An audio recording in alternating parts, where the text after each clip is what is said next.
Bismillahirrahmanirrahim. Assalamualaikum warahmatullahi wabarakatuh. Selamat pagi teman-teman semuanya. Hari ini kita akan belajar tentang bab 5, distribusi probabilitas normal. Nah, di yang PPT kemarin itu sudah ada ya teman-teman ya. Itu terkait karakteristik distribusi kurva normal sendiri. Ada kurva yang berbentuk genta, ada yang berbentuk simetris, ada juga kurva normal berbentuk asimptotis. Kemudian ada kurva mencapai puncak pada saat X sama dengan mu. Kemudian yang kelima ada luas daerah di bawah kurva adalah 1, setengah di sisi kanan nilai tengah dan setengah di sisi kiri. Kemudian ini definisi kurva normal sendiri. Bila X pengubah acak normal dengan nilai mu dan standar deviasi maka persamaan kurva normalnya adalah yang seperti lihat di gambar ini. Kemudian berikutnya jenis-jenis distribusi normal. Distribusi kurva normal dengan mu sama dengan alfa berbeda. Kemudian berikutnya ini jenis-jenis distribusi normal bisa dilihat sendiri. Kemudian distribusi normal baku. Distribusi normal baku yaitu distribusi probabilitas acak normal dengan nilai tengah 0 dan kesimpangan baku 1. Yang perlu dilakukan adalah mengubah atau membakukan distribusi aktual dalam bentuk distribusi normal baku yang dikenal dengan nilai Z atau skor Z. Ini transformasi dari nilai X ke Z, di mana Z sama dengan X min mu dibagi alfa. Luas di bawah kurva normal, luas antara nilai Z di antara min 1 hingga 1 sebesar 68,26% dari jumlah data. Kemudian ini bisa dicari sendiri ya, bisa dibaca sendiri. Kemudian contoh soalnya, misalnya harga saham di B mempunyai nilai tengah X 490 dan standar deviasinya 145. Berapa probabilitas harga saham terletak antara 490 sampai dengan 600? Kemudian yang kedua, berapa probabilitas harga saham terletak antara 400 sampai dengan 600? Yang ketiga, terletak antara 500 sampai 600. Dan yang keempat, harga saham terletak kurang dari 400. Berapa harga saham maksimal apabila probabilitas nilai saham terletak pada 20% terendah? Ini yang pertama 490 sampai dengan 600. Nah, kemudian digambar dulu di sini di kurvanya nih. Karena 490 di sini, 600 di sini, berarti yang diarsir yang di sebelah sini.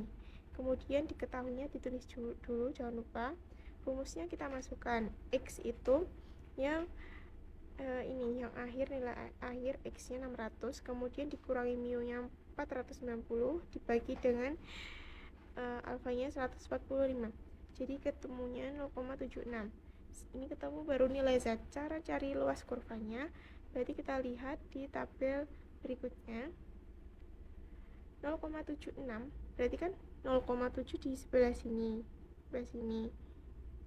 kemudian 6 nya sebelah sini, berarti 0,76 ketemunya di sini 27,64. Jadi di sini 0,2764 atau 27,64%. Jadi ditarik garis saja. Ini cara bacanya, ini yang 0 komanya, terus yang ini angka belakangnya gitu teman-teman. Kemudian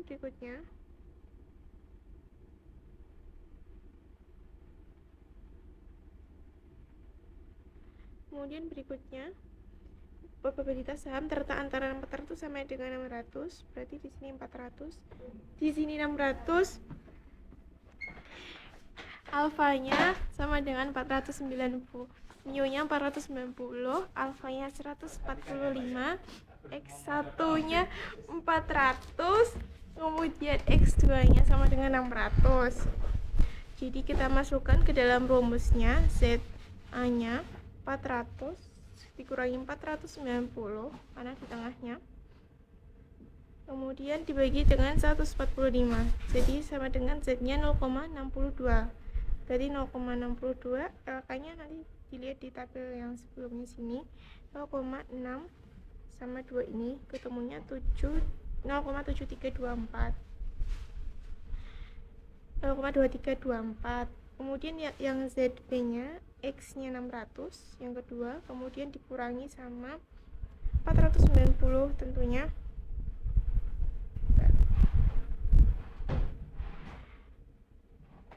kemudian dibagi dengan 145, hasilnya 0,07. Kemudian dilihat luas kurvanya di sebelah sini, luas kurva tabelnya, dan hasilnya ketemunya nih 0,2764. Kemudian dijumlahkan antara ZA dan ZB karena kita mencari dua sisi, antara sisi kanan dan sisi kiri. Jadi probabilitas harga saham yang terletak antara 400 sampai dengan 600 sebesar 50,44%. Kemudian yang berikutnya, berapa probabilitas harga saham terletak antara 500 sampai dengan 600? Diketahuinya kita tulis 490 tetap mu-nya, alfanya 145 rata-ratanya, kemudian X1 nya 500 dan X2 nya 600. Jadi yang diarsir di bagian sebelah sisi kanan.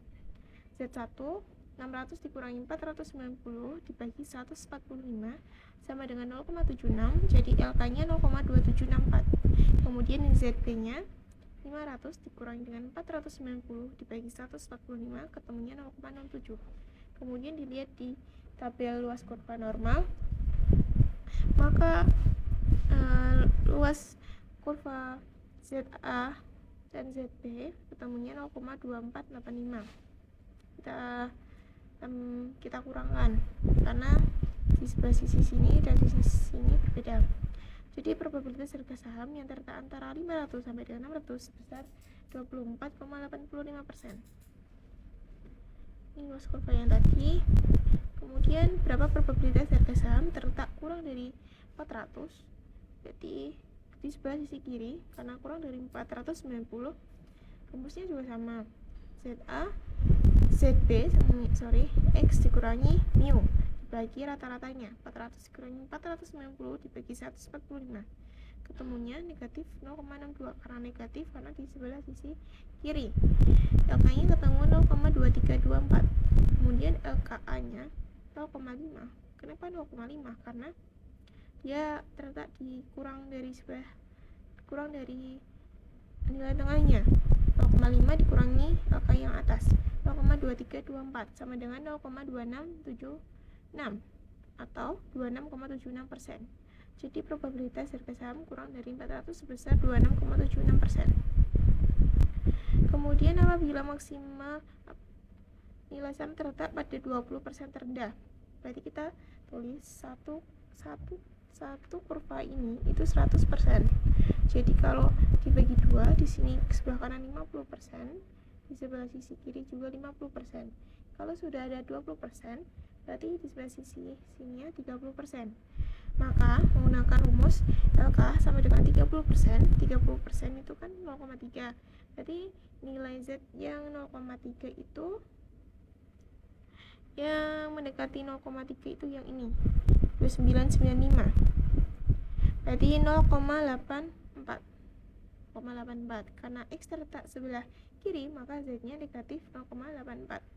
Negatif 0,84 sama dengan X, kita cari X-nya, dikurangi 490 dibagi 145, kemudian dikali 0,84 dikali 145 sama dengan X dikurangi 490. X sama dengan 490 dikurangi 121,8 sama dengan 368,2. Kemudian bagian 2, probabilitas dan teori keputusan. Penerapan kurva normal. Contoh soalnya, PTGS mengklaim berat buah mangga B 350 gram dengan standar deviasi 50 gram. Bila berat mangga mengikuti distribusi normal, berapa probabilitas bahwa berat buah mangga mencapai kurang dari 250 gram sehingga akan diprotes oleh konsumen? Penerapan kurvanya kayak gini. Ini biasanya nggak terlalu keluar ya di soal. Jadi yang keluar itu yang tadi aja. Jadi kita belajar yang tadi aja ya teman-teman.